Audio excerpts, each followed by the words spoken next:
Non.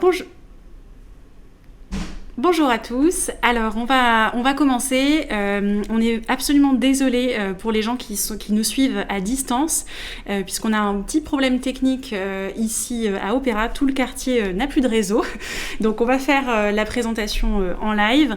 Mais en revanche, à distance, vous pourrez nous suivre uniquement sur le replay, ou alors éventuellement nous suivre à nouveau le 22, toujours à 9h. Donc vous aurez l'occasion d'accéder au contenu. Pour ceux qui nous suivent tous les ans, nous faisons une revue des rapports d'activité et nous analysons un peu plus de 150 rapports annuels français et étrangers au sein du planning stratégique de Watt. Et nous en tirons donc les conclusions, les tendances pour l'année. Alors on va commencer tout de suite avec en introduction bien sûr le fait que cette année est assez particulière, à la fois pour la communication financière et pour les rapports d'activité, puisque Covid oblige, l'exercice de 2019 a été un petit peu perturbé, on va dire, ou du moins beaucoup parfois. C'est ce que vous nous avez dit également lorsqu'on a commencé à discuter ce matin. Donc on va dire que un peu plus de la moitié des rapports d'activité ont fait mention de la Covid-19. On est à 55%.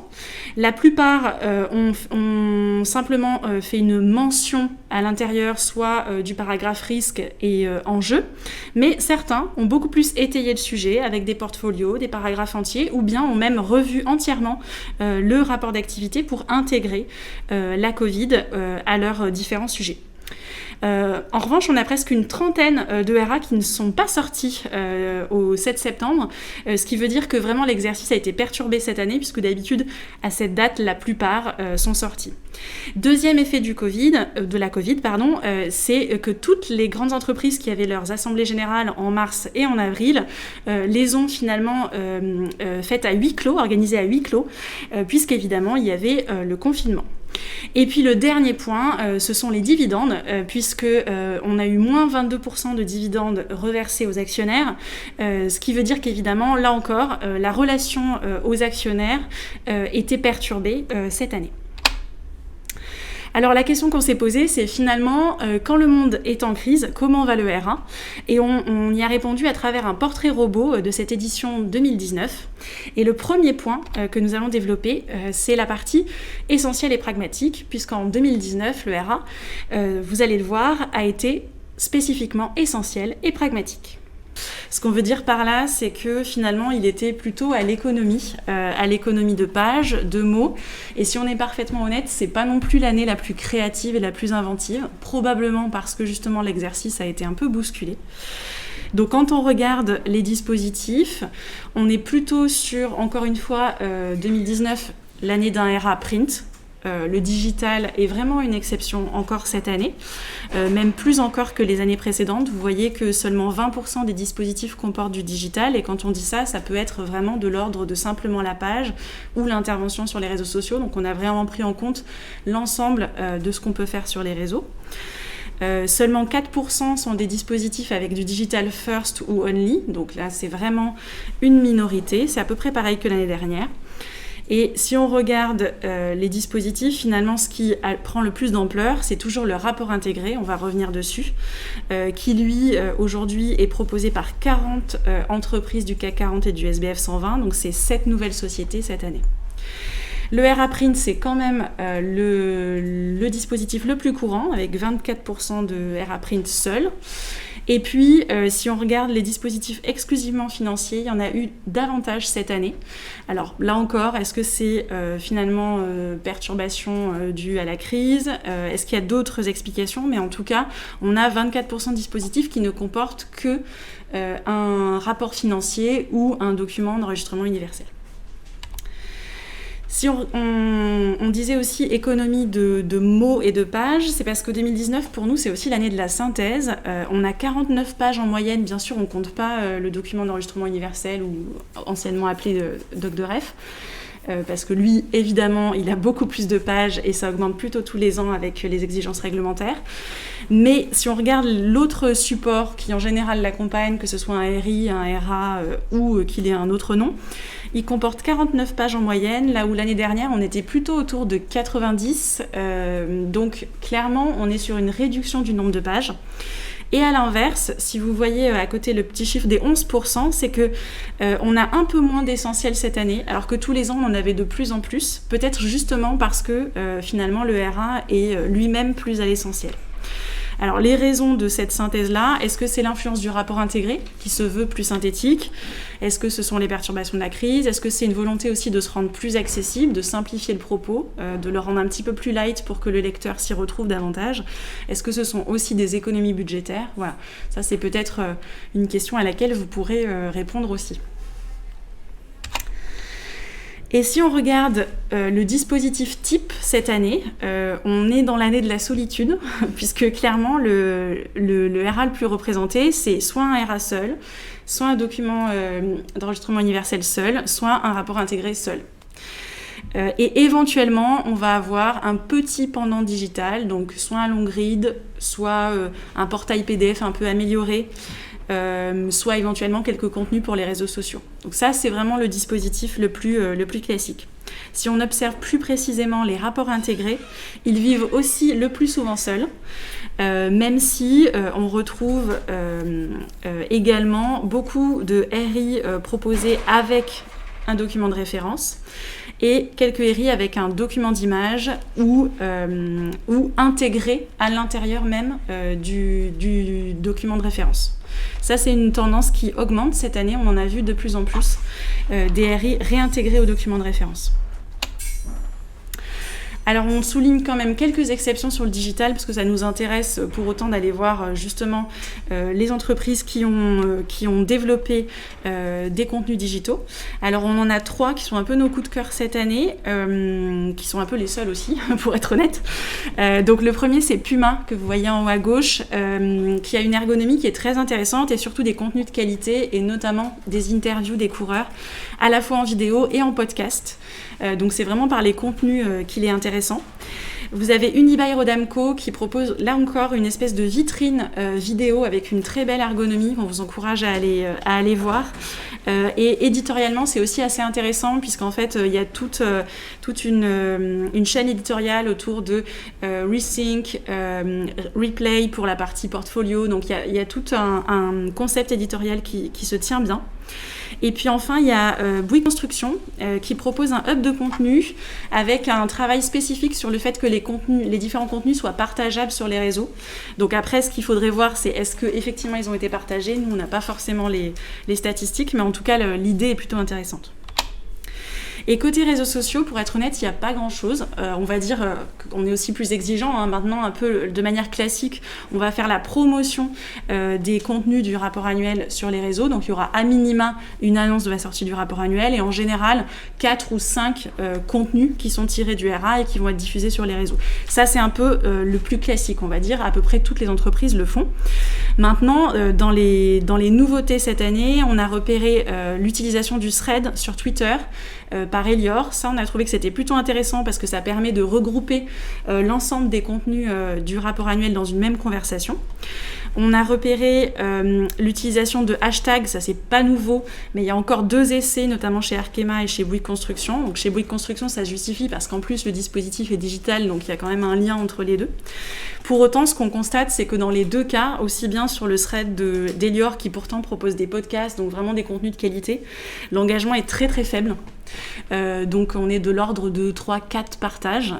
Donc vu la qualité, l'investissement probablement mis dans ces contenus-là, c'est évidemment assez dommage. La seule exception, mais qui reste toutefois très mesurée, que nous, on a pu voir, c'est dans le domaine de la santé, et notamment chez l'Ordre des pharmaciens, qui a eu un boom de la fréquentation de ces réseaux sociaux, notamment parce que la crise faisait que ça devenait une parole légitime sur laquelle on pouvait compter. Et donc, eux ont eu un tout petit peu plus d'engagement sur leur contenu rapport annuel, mais c'était pas les contenus rapport annuel qui faisaient venir, évidemment, c'était plutôt les contenus liés à la Covid. Mais on va dire que, typiquement, sur la vidéo de la présidente de l'Ordre des pharmaciens, on a eu un engagement qui est beaucoup plus fort, tout simplement parce que la communauté était aussi plus forte et plus engagée à cette période. Deuxième point pour nous, c'est le rapport intégré. Je passe la parole à Géraud.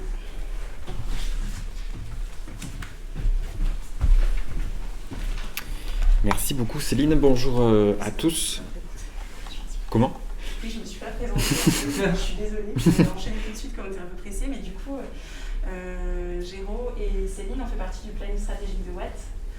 Et donc, ouais. Exactement. Donc, planning stratégique, vous nous avez déjà rencontré pour certains. On se mobilise notamment dans le cadre de ce genre de rendez-vous. Donc, on organise des rendez-vous de veille pour le compte de l'agence où on analyse tout un tas de tendances sur tout un tas de sujets. Et on répond aussi beaucoup à des appels d'offres. Donc, voilà, si vous nous interrogez sur des nouveaux sujets, vous pouvez nous revoir aussi dans ce cadre-là. Seconde partie de cette présentation, c'est la partie intégrée. Effectivement, comme le soulignait Céline en préambule, cette année, le rapport intégré continue d'enrichir, on va dire, les rangs de notre corpus. Pour les habitués, ça fait plusieurs années qu'on vous en parle, qu'on fait énormément de pédagogie autour du sujet.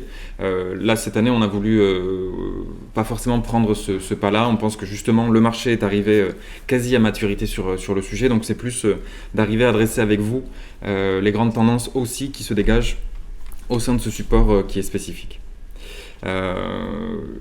Pour nous, pourquoi on dit qu'il est arrivé à maturité ? C'est notamment quand on voit l'hyper-adoption de ce support par les plus grosses entreprises.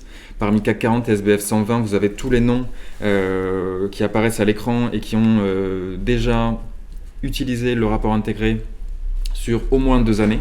Vous avez certains comptes, je pense notamment à Danone, qui est en démarche intégrée depuis 4 à 5 ans. Et vous avez ici en bleu les nouveaux entrants de cette année, avec notamment Air Liquide qui nous gratifie d'un support assez intéressant. Et on va y revenir. Quelles grandes tendances, ou en tout cas quels indicateurs clés sur le rapport intégré ? On est assez ravis de voir que le rapport intégré intègre de plus en plus le contexte business. Pourquoi c'est important ? En fait, puisque ça permet de clarifier assez fortement l'usage de la stratégie, l'usage du business model. Donc vous avez par exemple Saint-Gobain qui va avoir une sorte de portfolio d'entrée où ils vont décrypter 3-4 grandes tendances de leur secteur, à savoir par exemple l'urbanisation assez forte qui les impacte directement, ou vous avez encore l'usage de Corian qui va faire de véritables petits dossiers pédagogiques assez fouillés avec beaucoup d'infographies. On voit que l'effort pédagogique est assez poussé, notamment pour expliquer comment le vieillissement de la population impacte directement leur activité. Comme je le soulignais, ça a de l'importance pour appuyer la stratégie, pour appuyer le business model. Et ça, les acteurs l'ont bien compris. On va directement en fait faire se juxtaposer les éléments de contexte avec l'offre de service. Donc ça va être le cas chez Sodexo ou chez SPI, où on va avoir construit de véritables tableaux, donc qui peuvent être un peu barbares parfois. C'est des approches presque scientifiques, comme on a pu les appeler les années précédentes, où par exemple on va avoir évolution démographique d'un côté pour Sodexo, un chiffre clé pour faire engranger l'info, on va dire, au lecteur, et juste à poser avec ça les différentes offres et les différents services développés par la marque pour prendre en compte ce grand enjeu. Dans la droite continuité de ça, et on en parlait, les acteurs qui enfin sont à 3-4 années de maturité sur le rapport intégré ont développé des indicateurs spécifiques qu'ils peuvent monitorer d'une année sur l'autre. C'est vrai que ça a son importance, puisque souvent quand on amorce une démarche de rapport intégré chez un client par exemple, le premier frein c'est les indicateurs. Effectivement, c'est souvent très très complexe à créer toute pièce, la démarche est déjà lourde à mettre en place, donc c'est souvent une partie du rapport intégré qu'on délaisse pour les années suivantes. Par chance et par, on va dire, pratique, certains acteurs comme Atos ou Danone, comme vous le voyez, ont développé des indicateurs spécifiques, aussi bien financiers d'ailleurs que extra-financiers, et c'est ça qui est particulièrement intéressant dans la démarche, et qu'ils monitorent d'une année sur l'autre, ce qui donne vraiment de la valeur à ce contenu, puisqu'on peut les comparer, on peut visualiser assez facilement où ils en sont dans leurs objectifs, et même parfois, s'ils ont échoué, ils vont l'assumer assez fortement. Où on passe de lettres, parce qu'effectivement, comme je le précise, c'est souvent la partie du rapport intégré qui pique, c'est souvent la partie qui fait défaut. Ça sous-entend de faire asseoir la direction financière, la direction RSE, la direction marketing autour d'une même table, de développer des nouveaux indicateurs, ce qui n'est pas chose aisée. Donc on voit parfois des petits flottements, ça va être le cas chez Veolia, mais qui l'assume, qui au moment de sa stratégie dévoile tout un tas d'objectifs. Par contre, sur les KPI, ils disent Là, on n'est pas sûr, on va les déterminer dans les années à venir, en tout cas dans les mois à suivre, et on va vous en tenir informé, bien entendu.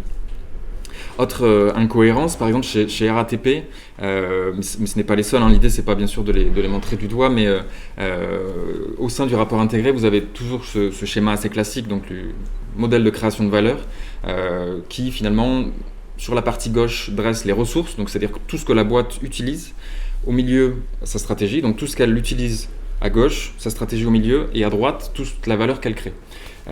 Typiquement, la valeur qu'elle crée pour beaucoup de boîtes, c'est faire monter en compétence ses collaborateurs, les rendre beaucoup plus employables, les former, etc. Chez RATP, ils les ont mis dans la partie plutôt ressources utilisées. Donc voilà, on voit encore, quand on analyse différents rapports intégrés, quand on analyse beaucoup comme nous, que les acteurs peinent à utiliser de manière assez pertinente et en tout cas normée des mêmes indicateurs. Autre cas qui n'est pas inintéressant et qui montre que la maturité mérite encore qu'on mérite encore de gagner en maturité, ça va être le cas Gecina, qui est en démarche intégrée depuis 3 ans. Donc eux, niveau indicateurs, ils sont vraiment assez pointus. Ils ont d'ailleurs développé toute une chaîne de valeur autour de leur métier. Donc c'est un énorme promoteur. Donc ils achètent, ils construisent, ils gèrent, ils revendent des biens. Et pour chacun de ces piliers, donc dès qu'ils achètent, par exemple, ils vont avoir développé tout un tas d'indicateurs sur quelle valeur ils créent à partir du moment où ils achètent.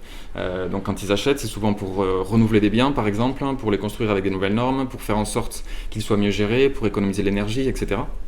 Donc ils ont développé tous ces piliers-là. Mais ce qui est dommage, c'est que c'est des piliers qui ne correspondent pas avec leur stratégie RSE.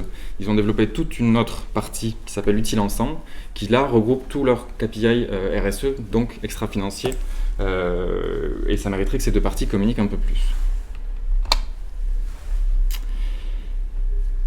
Pour respirer un tout petit peu, on vous a fait un top 3 des critères de performance originaux. Vous avez par exemple ADP, donc Aéroport de Paris, qui va dans les critères extra-financiers nous signifier qu'ils ont développé 43 ruches cette année. En top 2, là peut-être encore un peu plus loin de la performance extra-financière, mais vous avez Arkema qui est très très fier d'un polymère plastique qu'ils ont développé, puisque le critère couche-culotte est devenu extrêmement performant chez Arkema. Donc bon, je suis sûr qu'il y a certains parents qui seront très d'accord avec ce critère-là.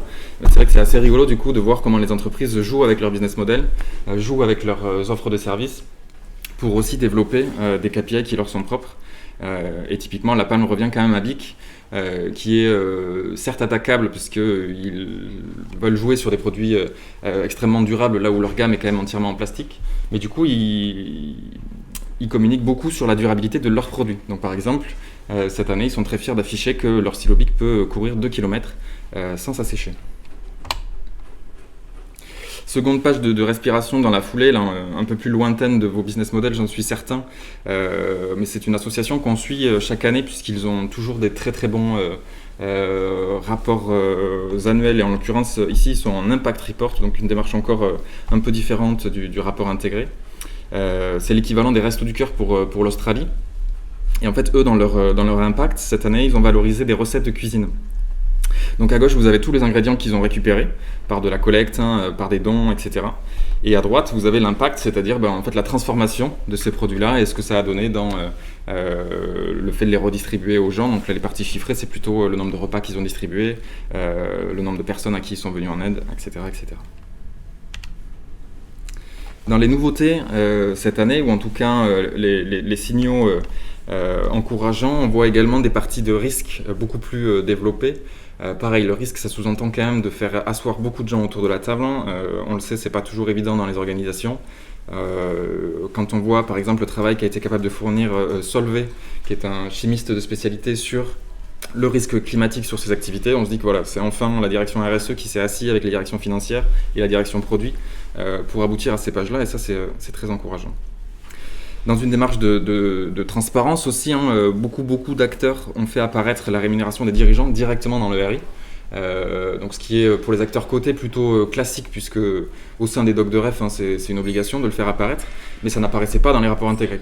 Et on a enfin compris aussi que valoriser la gouvernance dans le fait que par exemple sa rémunération est indexée sur la performance extra-financière de l'entreprise, c'est intéressant.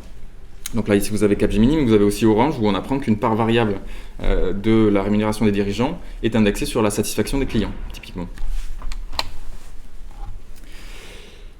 Et globalement, pourquoi toutes ces choses sont encourageantes? C'est parce que pour nous, communicants, en tout cas, le rapport intégré puise sa force dans le fait d'arriver à raconter une histoire, celle de l'utilité d'une entreprise, donc de s'inscrire dans un contexte macro, de s'inscrire ensuite dans la vie du quotidien. Et certains acteurs y arrivent très très bien. Vous avez Suez par exemple, donc ici on voit apparaître simplement son sommaire, mais c'est presque un cas d'école en fait, dans le sens où il y a une partie pages 4 et 6 qui sont plutôt les attendus. Assez classique, mais dès la page 8, ils analysent des tendances, donc façon portfolio comme je le décrivais un peu plus tôt. Ces tendances, ils vont le relier directement à leur stratégie dans le tunnel qui commence en page 16, pour ensuite le mettre au reflet de leurs parties prenantes, pourquoi c'est important pour leurs parties prenantes, et enfin leur gouvernance et leur stratégie en dernière partie. Ce qui manquerait éventuellement, c'est davantage d'exemples d'applications dans la vie de tous les jours, si on doit être parfaitement honnête avec Suez, mais en tout cas l'exercice est plutôt bien maîtrisé.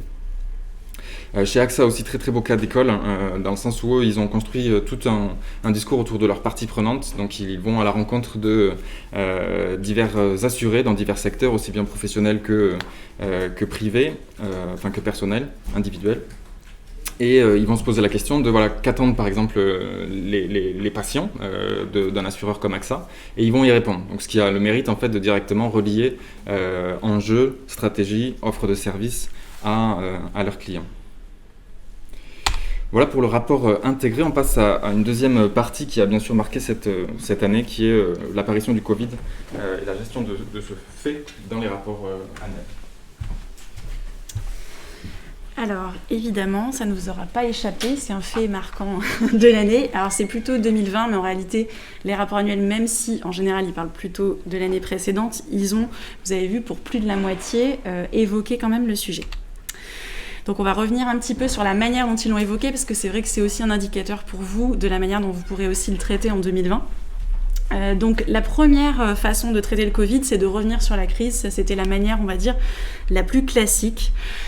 Donc de cette manière-là, les RA l'ont fait cette année en faisant d'abord un retour sur les actions solidaires qui ont été menées. Là, on vous a mis quelques exemples. Orange qui nous dit que effectivement cette crise les a plongés face à une responsabilité qui était celle de finalement garantir le lien entre les personnes et leurs proches via le numérique, puisque c'était plus possible en physique.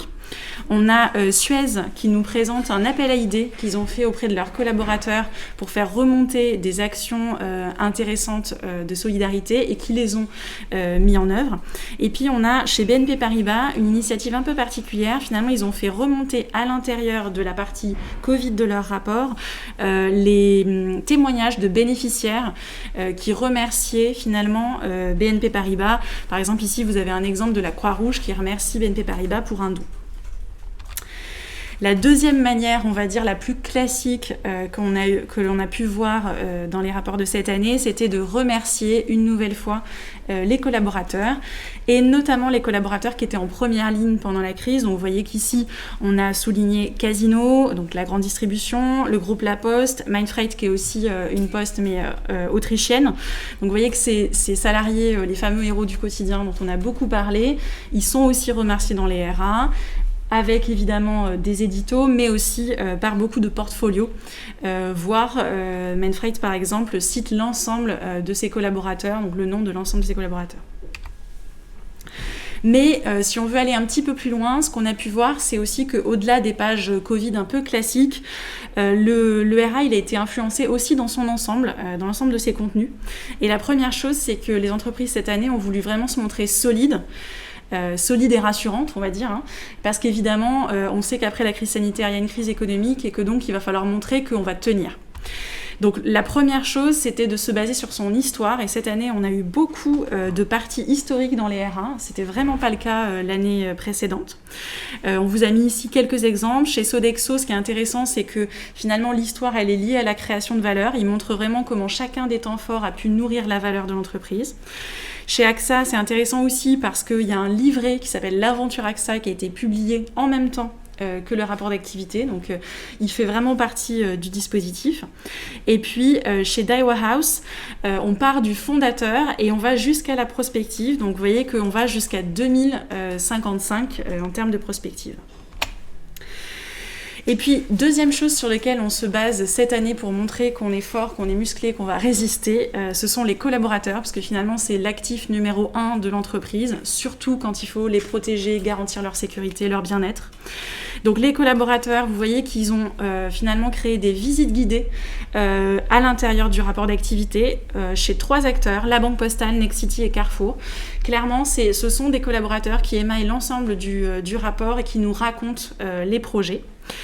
Vous voyez aussi à l'international chez Fresenius Medical Care qui fait de la dialyse que vous avez la mise en avant de collaborateurs d'une manière très particulière. On a trouvé ça intéressant parce que vous voyez que là c'est un manager de clinique que vous voyez avec son fils devant chez elle, et clairement on va rentrer aussi dans la vie du collaborateur. C'est pas inintéressant au regard aujourd'hui de la porosité entre finalement la vie professionnelle et la vie privée, surtout dans le cadre du télétravail qu'on peut vivre aujourd'hui.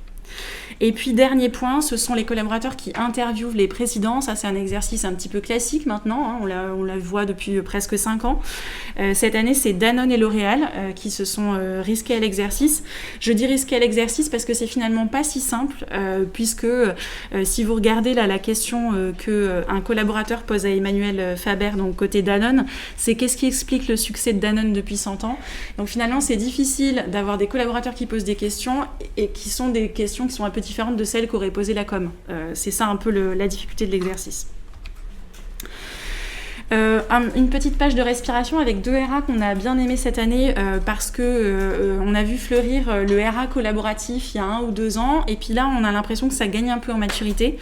AXA dont parlait Géraud tout à l'heure, finalement ce ne sont que des conversations de collaborateurs qui forment le RA, donc plutôt intéressant comme exercice et vraiment intégré. Et puis chez Elior, on a également les collaborateurs qui sont partie prenante de la création des contenus, notamment sur la partie engagement, c'est-à-dire que c'est un collaborateur qui porte chacun des engagements, qui en expose sa vision, à la fois sur le print et en podcast. Donc là encore, il participe activement à la création de contenu. Le deuxième point, je le disais, c'est que cette année, le RA s'est vraiment montré confiant et rassurant sur l'avenir de plusieurs manières. La première chose qu'on a vu beaucoup, c'est la notion de résilience. On en a beaucoup parlé pendant la crise et les RA ne font pas exception. Donc on a par exemple chez Arkema une tribune sur le fait qu'il faut garder confiance en l'avenir. Vous voyez chez ADP qu'on nous dit qu'il va falloir s'adapter et redécoller. Donc bien sûr après chacun adapte à son secteur. On a même, je pense que c'est chez Saint-Gobain, un édito de président qui est thématique et dont un thème était la résilience. C'est ce que vous voyez à gauche. Et puis on a Score qui carrément en fait le concept de son rapport annuel cette année. Ce que vous voyez à droite, c'est l'APEC qui a également tout un discours autour du fait qu'il faut évidemment relever les défis de l'employabilité de demain. Eux, pour le coup, ils sont très impactés par la manière dont la Covid a eu un impact sur le marché du travail, et donc tout le RA a été retravaillé en fonction. Et si on regarde un peu le ton qui est utilisé, on va dire qu'il y a un peu 2 teams, et c'est vraiment 50-50. Il y a une team plutôt profil bas, plutôt humilité, la fameuse humilité, authenticité, vulnérabilité dont on a beaucoup parlé pendant la crise. On vous a mis comme exemple Orange qui nous dit, Stéphane Richard nous dit qu'il va falloir être à la hauteur des enjeux, de tout ce que finalement les citoyens aujourd'hui attendent des entreprises. Et puis on a Puma qui nous dit clairement voilà, on a vu qu'il y avait une baisse, notamment en Chine. On a pensé que ça allait rester finalement en Chine. Et on s'est trompé. C'est assez beau finalement de voir on s'est trompé dans un RA. C'est, je pense, la première fois qu'on voit ça. Et qui finalement prend la mesure de la manière dont il n'avait pas pris la mesure justement de cette crise. Et puis de l'autre côté, on a une team un petit peu plus biceps, on va dire celle qui veut justement montrer que elle est restée à la hauteur, ou qu'elle va l'être, qu'elle va continuer à l'être. On a L'Oréal qui pourtant a beaucoup fait parler d'elle pendant la crise, puisque l'entreprise a notamment contribué par des actions solidaires, mais le RA, lui, est probablement sorti avant, il n'y fait pas forcément référence. En revanche, c'est une très bonne année pour L'Oréal, mais c'est vrai que ça sonne un peu bizarre au regard de l'année 2019, qui est quand même un petit peu morose, quand on voit que dans ce paragraphe, je pense que vous pouvez lire qu'il y a une bonne dizaine de fois la notion de surperformance, de faire 2 fois plus que le marché et d'être à nouveau le leader. Donc c'est vrai que c'est un peu injuste pour eux, parce qu'en effet, probablement le RA est sorti avant, et puis ils ont une très bonne année, mais c'est vrai que c'est quelque chose qui peut, en termes de tonalité, sonner un petit peu bizarre au regard de l'année. L'autre exemple qu'on vous a mis, c'est Rungis. Alors c'est un peu particulier, pareil, ils ont eu d'excuses, hein. C'est une année anniversaire pour eux, mais du coup c'est vrai que leur rapport sonne vraiment comme un Guinness Book des records, et là encore, au regard de la crise actuelle, ça peut sonner un peu bizarre. Une petite page de respiration avec le podium des meilleures photos de gouvernance cette année, ou en tout cas les plus originales. On vous a mis en 3 Air Liquide, qui est somme toute assez classique, mais qui reste dans une notion de reportage qui n'est pas inintéressante, parce qu'elle fait vraiment la suite du reportage des collaborateurs qu'il y a juste avant. Donc on va dire qu'on est quand même un peu dans le même esprit que la manière de traiter le collaborateur lambda, même si derrière, je vous rassure, il y a quand même la photo un peu plus classique avec l'ensemble de la gouvernance, mais c'est intéressant de rentrer de cette manière-là. On a Seat qui court vers ces voitures tellement elles sont attrayantes. Et puis on a Kering qui cette année avait un concept autour de la notion de voir le monde avec des yeux d'enfant, qui est en rapport avec leur signature, qui est autour de la créativité. Et donc cette année il y avait un portfolio avec l'ensemble des collaborateurs enfants, enfin l'ensemble non, mais une partie des collaborateurs enfants, et la gouvernance s'est prêtée au jeu, elle aussi, d'apparaître enfant. Donc vous voyez François-Henri Pinault a 12 ans, on imagine à peu près. Il y a aussi une photo de lui actuelle dans le rapport. Et dernier point, est-ce que le RA tire déjà des enseignements ? C'est un peu tôt, et pourtant on a vu quelques éléments, et ça c'est plutôt, on est allé les chercher pour vous donner des éléments pour 2020, c'est pas la majorité, mais certains commencent à tirer des enseignements de la crise. Avec une intégration plus ou moins forte finalement des conséquences de la crise. Le premier pas, on va dire, c'est d'avoir un paragraphe dans la partie risque. Ça, c'est notamment dans les rapports intégrés, il y a toujours une partie risque, et certains ont intégré la crise de la Covid dans les risques. D'autres sont allés un peu plus loin et ont fait carrément des paragraphes entiers dans la partie enjeux, comme le disait Géraud, quand il y a des enjeux beaucoup plus développés, les enjeux business, les enjeux marché, comme Accor a pu le faire sur la notion de tourisme, puisqu'évidemment le tourisme était très impacté par la crise. On a eu chez ADP quelque chose d'intéressant, ils ont relié finalement la crise à leur raison d'être et la manière dont finalement leur raison d'être allait leur permettre de perdurer face à la crise, ça c'est plutôt intéressant aussi. Et puis on a l'APEC, je vous disais tout à l'heure que c'est intéressant, ils ont entièrement revu, vous savez que l'APEC, ils produisent toutes les statistiques sur le marché de l'emploi, et donc ils ont revu toutes leurs études au regard de la crise pour voir si les tendances qu'ils avaient dégagées étaient toujours vraies, si elles s'accentuaient ou pas. Donc plutôt intéressant comme démarche, ça veut dire qu'ils ont été obligés quand même de revoir l'ensemble du contenu du RA. Et puis parfois on essaye de donner un petit témoignage du temps, volontairement ou pas, mais en tout cas, enfin là clairement volontairement côté Pirelli, c'est plutôt intéressant. Ils ont ouvert leur colonne à 2 écrivains, donc Emmanuel Carrère et John Seabrook, qui ont donné une sorte de témoignage du temps. Donc ils nous parlent de la relation à distance, du manque de contact, des réunions Zoom, voilà. Donc vous avez finalement ce témoignage qui vient un peu comme une respiration à l'intérieur du rapport d'activité. Et après, de manière un peu plus concrète, les nouvelles tendances, et notamment la flexibilité du monde du travail, l'augmentation du télétravail que l'on est en train de vivre, a été mise en avant dans certains rapports, comme chez Capgemini qui nous présente le manager connecté, le groupe La Poste, Arkema ou la Banque Postale qui affichent leur taux de télétravail. Clairement, c'était un indicateur qui n'existait pas les années précédentes. Et je passe la parole à Géraud pour la raison d'être. Effectivement, nouveau pilier de tendance, la recrudescence des raisons d'être. Et on en est ravis tout simplement parce que les raisons d'être, notamment chez les communicants, ça fait longtemps qu'on en parle, ça fait longtemps qu'on les affiche en concepts éditoriaux de rapports annuels ou intégrés. Mais c'est vraiment 2019 qui a été un véritable tournant pour l'adoption des raisons d'être. Puisque ce n'est pas moins de 16 entreprises du CAC, c'est que du CAC, qui ont adopté des raisons d'être. Donc c'est-à-dire qu'ils les ont fait voter par leur Assemblée Générale et pour la plupart, la grande majorité, inscrites dans leur statut. Donc ça, c'est pourquoi c'est intéressant comme marqueur, puisque finalement, c'est des véritables engagements qui sont pris. Le fait de les inscrire dans les statuts, ça va donner aux entreprises de véritables engagements supplémentaires à tenir, aussi bien financiers que extra-financiers. Donc on vous en a mis un petit florilège ici. Vous avez notamment celle d'Atos, d'AXA, de BNP Paribas ou encore de Carrefour par exemple avec la transition alimentaire pour tous. Au sein des rapports annuels en tout cas, pour nous communicants, je me répète, mais c'est souvent un sujet qu'on a sur la table depuis plusieurs années. Pour les COMEX, c'est très récent et donc au sein des rapports annuels, on en a refait énormément de pédagogie. Donc on le fait apparaître par exemple dès la couverture pour Carrefour, le fait que ils aient adopté le 14 juin 2019 par leur Assemblée Générale leur raison d'être.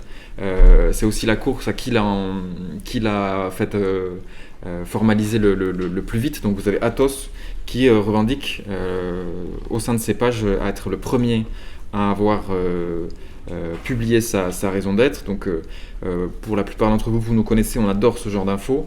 Est-ce que c'est vrai? Donc on a été bien sûr vérifié. Eh bien non.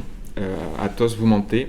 Non, je plaisante, puisque Atos en fait l'a fait publier et inscrire le 30 avril par son assemblée générale. Veolia, son assemblée générale était le 19 avril. Cependant, Veolia ne l'a toujours pas inscrite sensiblement dans ses statuts. Donc, ce qui est un peu triché, entre guillemets, puisque l'engagement est beaucoup moins fort et il y a moins d'engagements légaux du coup à tenir.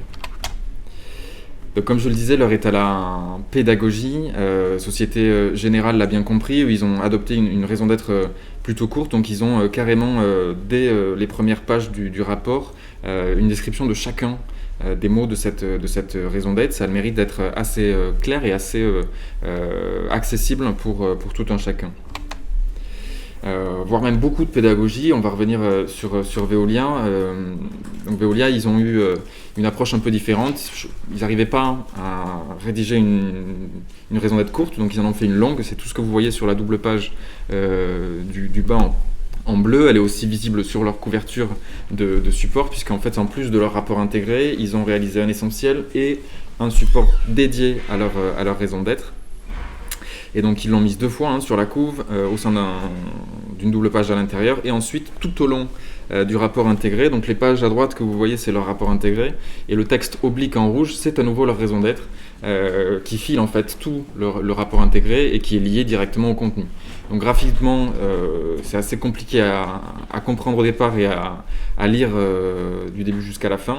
Ça a le mérite en fait de lier aussi directement la raison d'être à des indicateurs ou à des enjeux par exemple ou des offres. Donc c'est plutôt pertinent, même si en toute honnêteté c'est assez difficile à comprendre juste sur la création graphique.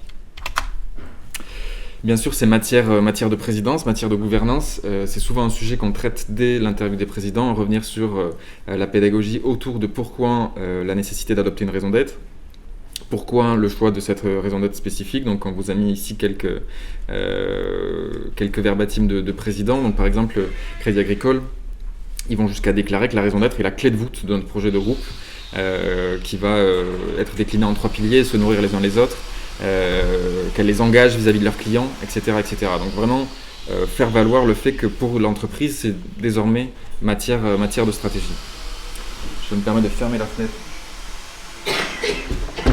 Non pas pour le live parce qu'il n'y a personne, mais pour vous. Pareil, ce sont des raisons d'être qui ont été souvent co-construites, en tout cas pour les acteurs les plus conséquents, qui ont été construites à grand renfort de dispositifs assez ambitieux, et donc on en est fiers et on va les valoriser directement au sein des rapports, et ça c'est une très bonne chose. Vous avez par exemple ICAD qui a déployé un logiciel en interne, enfin une application en interne pour faire voter pas moins de plusieurs milliers de collaborateurs. assez intéressant. Et la palme peut-être du dispositif ambitieux revient à Orange, puisque ça s'est déroulé sur, comme assez souvent chez Orange, plusieurs mois, voire plusieurs années. Ils ont d'abord fait une énorme consultation sur Twitter, dans laquelle ils ont recueilli plusieurs centaines de milliers de participations, si je ne dis pas de bêtises. Ensuite, ils ont pris la quintessence, on va dire, des résultats de Twitter qu'ils ont refait voter en interne sur Toguna, qui est une application pareille de gamification interne. Et ensuite, ils ont refait passer ça au moulinet de la gouvernance via des interviews. Et à la fin, ils ont voté pour la meilleure raison d'être. En tout cas, voilà, ça donne corps aussi à la raison d'être, le fait qu'elle ne soit pas juste descendante, que ce ne soit pas simplement matière de gouvernance, comme je le disais au préalable. Mais bien sûr, la raison d'être, ça ne suffit plus. Ça fait plusieurs années qu'on vous en parle également. L'idée est quand même de valoriser son utilité. Donc les entreprises l'ont bien compris. Dès qu'on parle de raison d'être, on essaie de traduire ça en façon d'agir. Concrètement, on a beau avoir quelque chose d'assez aspirationnel sur Carrefour, la transition alimentaire pour tous. Comment on traduit ça dans la vie de tous les jours ? Quelques cas particulièrement emblématiques, bien sûr, Santé publique France, qui a été beaucoup sous le feu des projecteurs cette année, du fait de la crise, qui a réalisé un concept qui était prévu avant la crise, autour du « nous sommes là », mais en fait l'idée c'était aussi pour cette institution publique qui est parfois un peu lointaine, en apparence en tout cas du grand public, de revaloriser précisément ces champs d'action, ces piliers, sur quoi ils sont compétents. Et vous avez même une partie du coup qui a été développée là, post-Covid sur nous sommes là aussi pour surveiller et répondre à l'épidémie de la Covid-19. Arkema, qui est un chimiste de spécialité, donc à la base ils font plutôt des produits chimiques pas forcément très sexy en photo. Eux, ils optent pour une approche magazine depuis désormais plusieurs années. Et en fait, l'avantage de ça, c'est qu'ils font apparaître que les produits finis. Donc non pas leurs matières premières qu'ils fournissent, mais à quoi elles servent très concrètement dans la vie de tous les jours. Donc c'est pour ça que vous voyez cette approche avec des baskets, des voitures, des avions et je ne sais quoi encore. En fait, ils vont directement retracer l'importance de leurs produits dans la vie de tous les jours de leurs clients. Accor, cette année, a fait voter également sa raison d'être autour de agir pour une hospitalité positive. Donc, leurs actions pendant la crise du Covid les honorent particulièrement. Et au sein de leur rapport, ils ont traduit ça de manière peut-être pas très digeste pour le grand public, mais en tout cas assez pertinente, puisqu'ils ont développé ce tableau que vous voyez à l'écran, qui sont en fait leurs faits marquants. Et chaque fait marquant est relié à un de leurs piliers stratégiques, et notamment dès lors qu'ils cochent la case pour eux de leur raison d'être, ils le mentionnent. En tout cas, on peut le déplorer, mais c'est certainement d'ailleurs un axe d'amélioration pour les années à venir, c'est que la raison d'être encore aujourd'hui est peu mobilisatrice. Comment faire en sorte, outre le fait de l'avoir co-construite, de la faire porter par ces parties prenantes, de rassembler ces parties prenantes autour d'elle. Côté interne, vous avez Orange, par exemple, qui a développé la notion de gardien de la raison d'être, donc qui développe, on imagine, une stratégie d'ambassadeur autour de ça. En tout cas, en communication, vous avez par exemple en communication externe, vous avez plusieurs collaborateurs qui se revendiquent comme étant des gardiens. Après, on ne sait pas si en interne, ça sous-entend qu'ils ont des rôles et des missions spécifiques, mais ça pourrait être intéressant de le développer.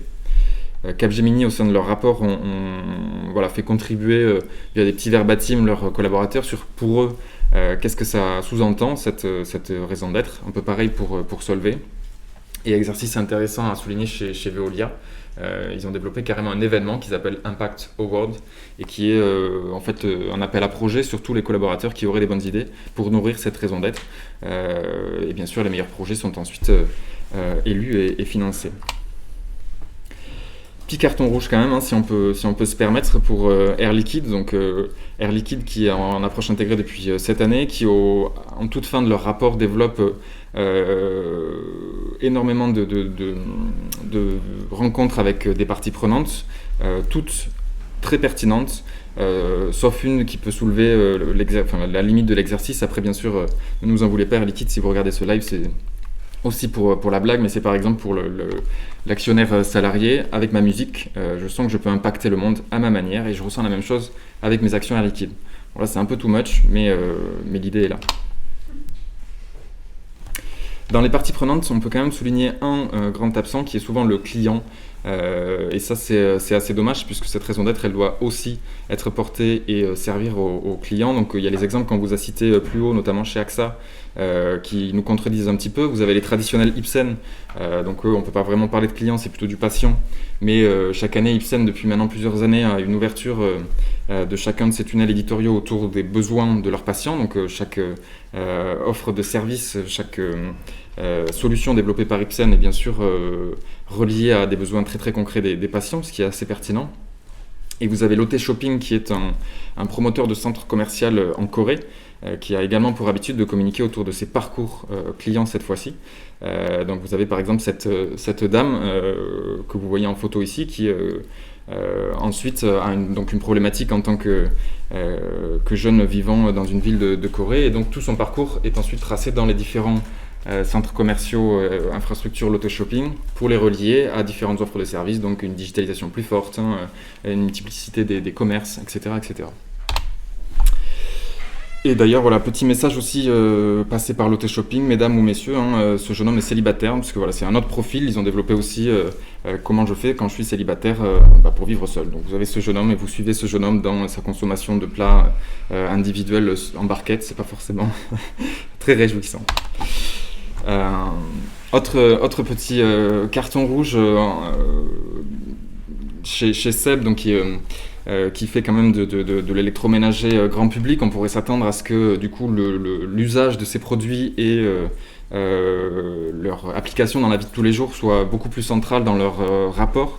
Or en fait, dès qu'ils utilisent le mot client, c'est sur ces trois doubles-là, et en fait ce n'est que du Getty. C'est un peu compliqué de croire à leur histoire du coup dans des témoignages qui sont aussi faux. Côté partie prenante également, donc on vient de le voir, le client est beaucoup absent. Les concurrents sont généralement très absents, mais on a noté notamment chez Accor l'apparition de ces derniers. Donc pareil, est-ce que c'est un signal faible à suivre? On pense que c'est intéressant d'être, notamment comme on l'a vu, dans la prise en compte de plus en plus des enjeux, de plus en plus des risques, de faire, de valoriser ses concurrents et de concrètement se comparer à eux. Donc c'est un pilier hyper intéressant sur lequel Accor a décidé de communiquer cette année.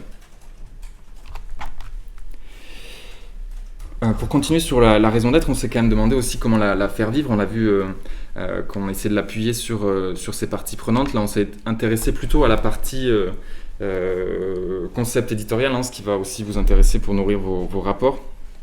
On voit que c'est pas si facile, dans le sens où, par exemple, vous avez Rungis qui communique sur une raison d'être qui est garantir le bonheur dans nos assiettes.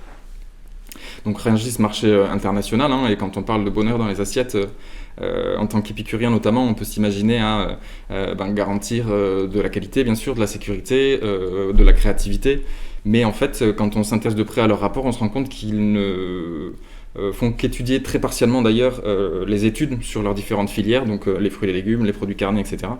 Pour dire qu'en gros tout va pas trop mal. C'est vrai qu'ils montrent pas du tout leur création de valeur à eux sur ce pan-là, de bonheur dans l'assiette. Donc c'est assez compliqué éditorialement. Côté Pernod Ricard, on a décidé de communiquer sur le Seriously Convivial, donc la convivialité, ils s'en sont fait pour mission. Mais qu'est-ce que la convivialité pour un alcoolier? C'est assez compliqué. Donc ça fait plusieurs années qu'ils communiquent autour des moments de convivialité, donc des rassemblements familiaux, des différentes occasions de faire la fête dans différents pays. Mais la convivialité pour un alcoolier, c'est aussi la responsabilité. Donc dans leur pilier extra-financier notamment, ils parlent d'être responsable, du fait de devoir avoir et accompagner une consommation d'alcool raisonnable. Et en fait, quand on creuse très précisément leurs actions, on se rend compte qu'ils en ont peu. Donc mine de rien, ça met aussi en lumière certaines faiblesses de leur stratégie. Puisque le seul exemple qu'ils mettent en avant dans leur rapport, c'est lutter contre le binge drinking, qui est donc le fait chez les universitaires, notamment de consommer beaucoup d'alcool d'un coup. Donc voilà, ils font de la prévention, ils font ce genre de choses dans les écoles, mais ça s'arrête là. Rien typiquement sur la sécurité routière. Parmi quelques bonnes pratiques, on voulait vous citer par exemple Crédit Agricole, Groupama sur la gauche, qui a fait un concept autour de être et agir. Donc ils mettent graphiquement ce double concept, cette dualité en exergue. Vous avez le être en vert clair et le agir en plus sombre derrière. Et l'idée est de corréler directement des profils de vraies personnes, j'insiste sur le vraies personnes, notamment un agriculteur que vous avez tout en haut, qui va exprimer de son point de vue pourquoi il a choisi Groupama. Donc bien sûr, après c'est des discours plus ou moins lissés, mais qui ont leur intérêt. Et sur la droite, vous avez toutes les offres qui sont développées par Groupama pour répondre précisément aux besoins de cette personne et de sa catégorie professionnelle. Côté pragmatique, Carrefour a été assez loin aussi, puisqu'ils ont un plan autour du pourquoi, comment, avec qui. Ça a le mérite de lever assez clairement les enjeux, la stratégie et les exemples autour de parties prenantes, donc voilà, efficace. Les bonnes idées éditoriales qu'on souhaitait vous montrer également, c'est Saint-Gobain. Saint-Gobain, depuis plusieurs années, ils sont autour d'une mission autour du bien-être. Donc ils développent aussi bien pour leurs clients premiers que sont les artisans, que leurs clients finaux, tout un tas de solutions pour améliorer le bien-être, à savoir par exemple plus de proximité pour les magasins, plus de confort dans les outils, etc. etc. Et sauf que voilà, comment montrer très précisément l'impact à la société, comment les relier aux grands enjeux que sont le réchauffement climatique, le vieillissement de la population, etc. Ils ont fait le pendant du bien-être avec le bien commun, et donc ils vont pouvoir développer tout un champ de parole autour de leur engagement dans la société, et c'est plutôt bien joué. Comme quoi on n'est pas rancunier parce qu'on a perdu l'appel d'offres, donc on n'est pas rancunier. Auchan Retail qui pose dès l'ouverture la question en fait du commerce en question. Est-ce que voilà, ce modèle du commerce n'est pas remis en question ? Donc ils tentent de répondre à cette problématique tout au long de leur rapport, et c'est plutôt bien joué parce que ça leur permet de mettre les deux pieds dans le plat par moment, on va y revenir, et parfois de répondre oui, puisque typiquement sur la crise sanitaire du Covid, ils disent oui, on a changé le monde à ce moment-là, on a garanti une redirection des filières vers le grand public, on a garanti une alimentation pour tous, etc. Et vous avez Vinci qui notamment communique cette année sur faire œuvre utile, donc ce qui est aussi plutôt intéressant pour des secteurs d'activité qui sont souvent assez contestés, notamment sur leur aspect durable, et du fait de communiquer sur quelque chose de faire œuvre utile, ils ouvrent sur un portfolio assez conséquent sur des grands projets qui bien sûr vont dans le sens de la durabilité, et c'est plutôt imagé, c'est plutôt accessible, ça mérite d'être souligné. Donc qui dit raison d'être dit quand même engagement, et ça c'est pas Greta qui dira le contraire, et c'est plutôt chouette. Donc on peut revenir sur Vinci, L'Oréal ou Nexity. En fait, dès le mot du président, en plus d'expliquer la nécessité de mettre en place une raison d'être, on va aussi souligner le fait que du coup l'entreprise désormais est engagée pour des grandes causes, pas seulement pour son domaine d'activité. Je pense que c'est peut-être Alain Dinin qui le dit le mieux, c'est Nexity n'a pas vocation à résoudre les grandes problématiques que sont l'allongement de la vie, de la durée de vie, l'accroissement du nombre de familles monoparentales ou encore la dégradation du climat et de la biodiversité, mais nous avons la responsabilité sociétale d'y apporter des solutions. Donc en gros, cette phrase veut tout et rien dire aussi, mais c'est pas forcément à nous d'apporter les réponses d'ingénierie à ces questions, mais en tout cas on va contribuer à trouver des solutions, et c'est plutôt bien dit.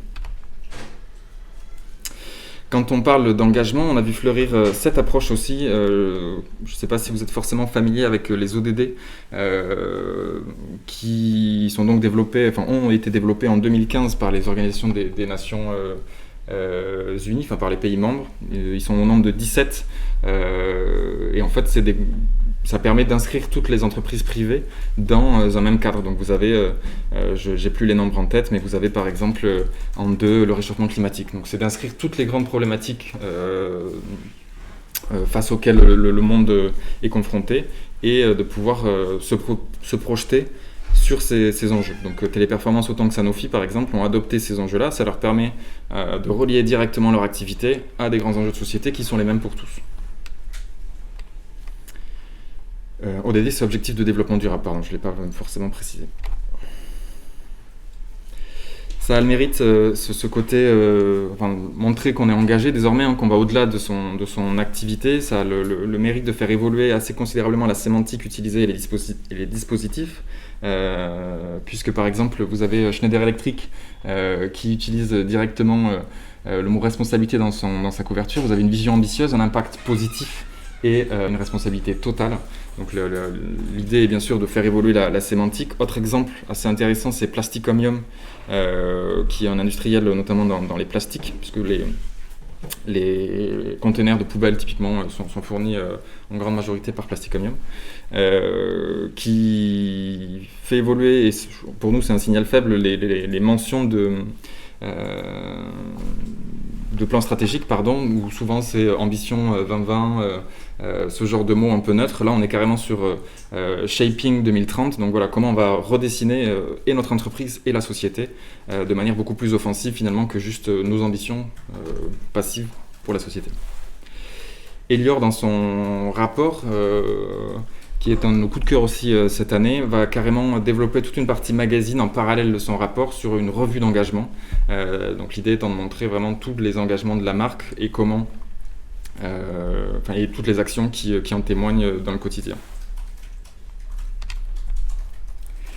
Qui dit vrai enjeu, qui dit engagement, dit forcément temps long, et ça c'est aussi une bonne nouvelle. C'est vrai que l'essence même par exemple du rapport annuel et du reporting intégré au départ, c'est de permettre de se projeter sur une stratégie, donc pour attirer la confiance notamment de nos investisseurs, de manière pragmatique, il faut pouvoir le faire sur du temps très long, et ce qui force certains groupes industriels comme Total ou encore SPI à se projeter sur 2050 pour Total et les 120 prochaines années pour SPI, puisqu'en fait ils sont obligés de transformer leur business model pour répondre à tous les enjeux que la société, auxquels la société leur demande de répondre.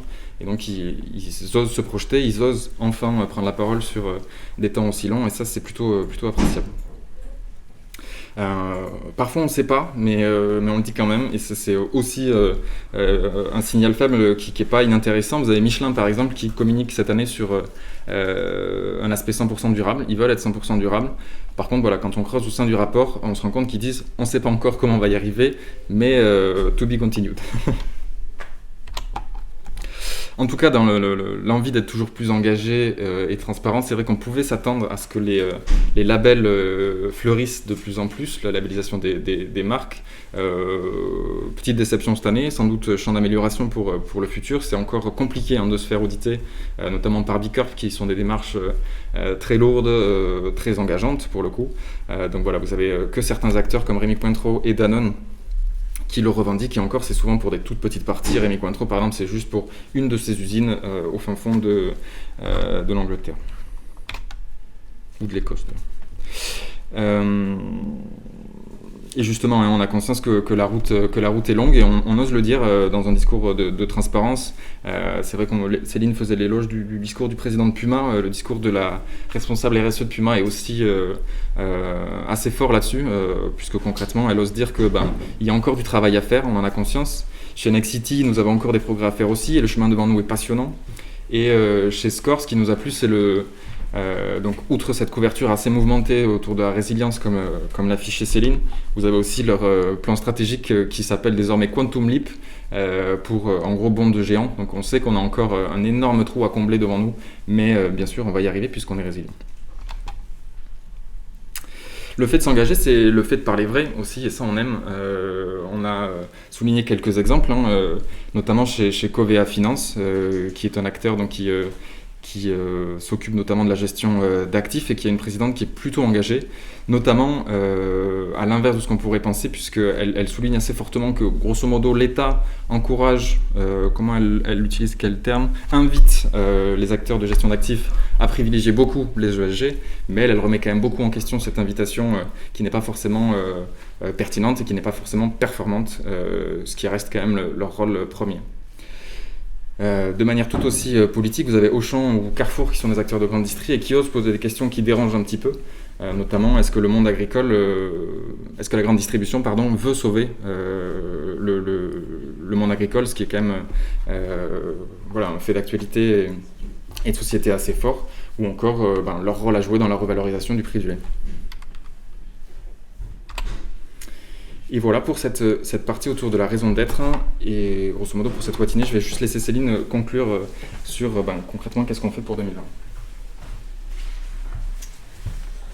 Oui, alors pour ceux qui resteront pour l'atelier, on va y réfléchir ensemble, mais on vous donne déjà quelques petits indices, en tout cas ce que nous on pressent, mais après c'est vraiment une discussion parce que justement nous c'est plutôt ce qu'on a pu tirer de l'ensemble de ce qu'on a vu déjà en 2019 et de ce qu'on voit évidemment du contexte. Ce qu'on se dit, c'est qu'on a l'impression quand même que le RA de 2020, il risque d'être un petit peu en continuité par rapport à ce qu'on vient de vous décrire, c'est-à-dire que très probablement, il sera encore dans l'affichage de la solidité, de l'adaptabilité, parce que ça sera encore finalement le RA de la crise, puisque 2020 est encore très impacté évidemment par la crise à la fois sanitaire et économique dans certains cas. Donc a priori on se dit qu'il sera un peu tiraillé entre finalement la volonté d'afficher les muscles, le business, si regardez tout va bien, ou en tout cas on fait tout pour que tout continue à bien aller, et en même temps la volonté d'être très centré sur les engagements, c'est ce dont Géraud vient de parler, et clairement ça restera quelque chose d'essentiel, d'autant plus qu'on le sait, la crise sanitaire a quand même aussi finalement fait émerger des questions sur la partie engagement et même la partie climatique. Donc ça restera important. On sait qu'il y aura aussi un certain nombre de stratégies qui seront revues, qui seront soit des stratégies de transition, soit des infléchissements de stratégie. Donc il y aura forcément une grande partie de pédagogie sur ces nouvelles stratégies, expliquer pourquoi finalement on a changé de braquet, éventuellement, et on l'espère, avec le plus possible finalement de démonstration d'humilité face à finalement la crise et la manière dont finalement on repense notre stratégie au regard de ce qu'elle a pu remettre en cause dans ce qu'on faisait jusqu'à présent. Et donc c'est vrai que nous on se dit que la bonne idée en 2020 ça sera peut-être justement d'expliciter un peu les rouages de la gestion de crise, parce que finalement en 2019 on a dit voilà ce qu'on a fait comme action solidaire, etc., mais on n'a pas du tout raconté la manière dont on a géré la crise, les cellules de crise qui se sont mises en place, les collaborateurs qui ont été mobilisés, etc. Donc ça c'est peut-être ce qu'on pourra faire en 2020 quand on va vraiment revenir sur cette année. Le deuxième point pour nous, c'est la notion de bien-être dans ce nouveau monde du travail. Pourquoi ? Parce qu'on sait que c'est l'attente principale des collaborateurs aujourd'hui. Et donc, on se dit que ce RA devra être le reflet de cette nouvelle expérience des collaborateurs à l'intérieur de l'entreprise, plus flexible, qui se réinvente avec des managers qui ont des rôles aussi différents. On se dit que peut-être enfin, le RA devrait mettre en avant le manager, comme l'a fait Capgemini cette année par exemple, ce nouveau manager plus connecté. Et puis, on sait aussi que l'iconographie, elle va être un petit peu bouleversée. On se demande si elle va commencer à rentrer chez le collaborateur, puisque finalement, c'est son nouveau bureau. Parfois, presque à mi-temps, il travaille autant chez lui qu'au siège. Et on pense aussi que ça devrait favoriser les RA digitaux. C'était pas du tout le cas cette année. On verra si on en a plus l'année prochaine, mais a priori, les AG ou les événements autour du RA devraient être quand même aussi à minima figitaux ou hybrides. Donc on se dit qu'un format digital devrait être probablement assez adapté aussi à ce type d'événement. Et le dernier point, c'est que la raison d'être, ça restera le cœur du RA, mais probablement avec une intégration plus forte. On va dire que ce qu'on pressent nous, c'est qu'on sera beaucoup plus dans la façon d'agir dont parlait Géraud, on sera beaucoup plus dans la démonstration de la manière dont on concrétise la raison d'être, et probablement un petit peu plus, ou en tout cas on l'espère, dans finalement l'exhaustivité de la manière dont les parties prenantes se sentent aussi concernées par cette raison d'être. On parlera peut-être plus seulement du collaborateur, qui était plutôt le cas cette année, mais peut-être aussi des autres parties prenantes et de la manière dont elles s'emparent finalement de cet engagement que leur soumet l'entreprise. Jusqu'à intégrer le lecteur du rapport d'activité et lui demander lui aussi comment il pourrait s'emparer de cette raison d'être. Ça, on ne sait pas, ça sera pour les plus courageux. Mais en tout cas, ça nous semblerait plutôt intéressant. Et voilà. Et sinon, on se demande qui va sortir le premier RA sous forme de Zoom, parce qu'on pense qu'il y en aura forcément un. Donc je ne sais pas pour vous, mais c'est la question qu'on peut vous poser pour conclure. Voilà.